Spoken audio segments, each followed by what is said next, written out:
Now let's look at my subject area, that is economics. I've always said that left to me, poverty and wealth, they are choices. I used to tell them in my own language that they both are sleeping. Anyone you wake up to follow you. If you wake up poverty, it will follow you. If you wake up wealth, it will follow you. And the message went through successfully. And now, with the movement of the rules, I've decided to identify groups. What I'm wearing is from Daboya. We have absolute advantage over everywhere we smoke. We have absolute advantage because we came with it from history. And so we have the best smoke in Daboya. And that is the first thing we started doing. So you could be weaving what's going to school, and you'll be weaving what's farming. You'll be weaving what's fishing. So that's how we were brought up in that area. Because Daboya actually is the traditional capital of North Gunja district. And the constituency is Daboya Mankarigu constituency. So Daboya is the district headquarters.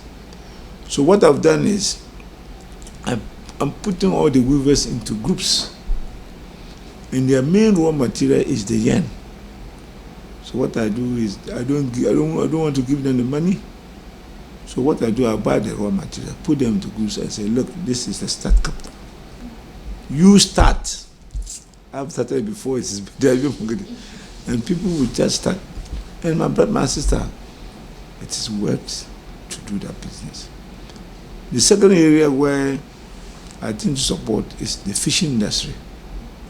The white voter is there, and sometimes when it's time for fishing, I come to Accra, go and buy fishing nets, and then about 150 boats, fishermen, and I give them the fishing gear, and then they use it, make livelihood.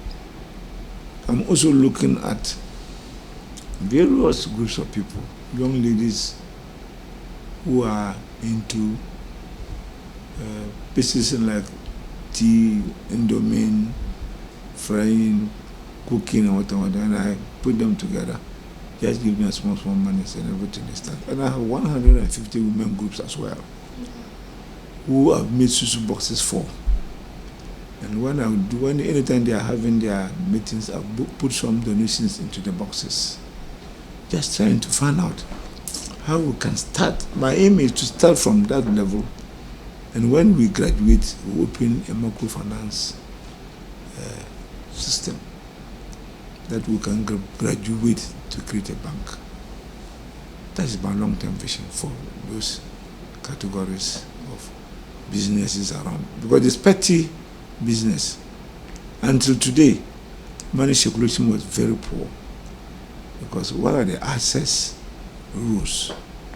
But God willing, because we are opening up the place, access rules are beginning to emerge, and people are beginning to wake up from their slumber and make use of the opportunities they have, the comparative advantage they have, the absolute advantage they have in doing the trading and whatever.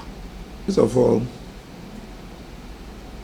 I'm going to tell you that I had the greatest number of kaya use in this country from my constituency. The Daboya Mankarigu constituency had the highest number of kaya use. So what I'm doing for now is to create a skill development center. As I'm talking to you, I have 200 trained machines. I'm trying to look at an NGO which will help me to establish that area. I have hairdressers, about 50, and what we call the barbers. So my NGO is trying to help me to form a one-spot training center where we'll come into intervention. Those who come to Grand Kayo, no matter what they do, they come and learn, got this money, then buy sewing machines, trunks, fridges. Now that we are getting light, they buy fridges and go home and try doing something. So what I want to do is to make sure that at least I cut the number. 120 sewing machines, 200 sewing machines. I have 5 zones. I want to, Daboya is the biggest zone. I want to put about 60 in Daboya. Mankarigu about 30. Then the riverside communities about 30, and then middle about 30. We have a zone called Hangar Zone 30. Then I'll get them young. They'll be training them how to sew, and when they are passing out, I'll put the sewing machine in addition to some few money for you to start your sewing. So you start again, has already started. My difficulty is to get an NGO that will help me to get a big place, because it's not going to be small. Because I want to introduce those who are sewing, the hairdressers, the beauticians, and the local smoke.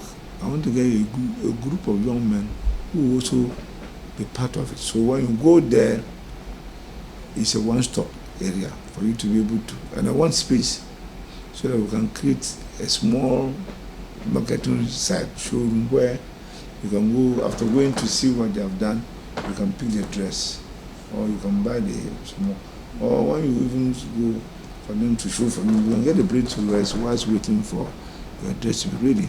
That's going to help me to reduce the intake. And the training college that I've set up, I'm thinking that by the next 3 or 4 years, it's about 2,000. So far I have 40 to 30 girls in it, and the rest are men. So this is what I'm doing. And in terms of children, I've got an NGO, I've prepared for an NGO that is, I have orphans and I have disabled. The NGO, every year what I do is that we organize for the orphans parties and then sew school uniform for them. Fortunately, I've got an NGO which wants us to register them and to start giving them allowances, and then the disabled as well. The DC already is doing that thing, but I want to go and then reach it high so that each of them will be given something. And I'm also looking at widows, and then orphans, and then some women who are single mothers and single parents, whatever, so that we can give them some starter capital to start taking care of themselves. And these orphans, they're all going to school, and we make sure that the small money we are giving them, they use it to cater for themselves.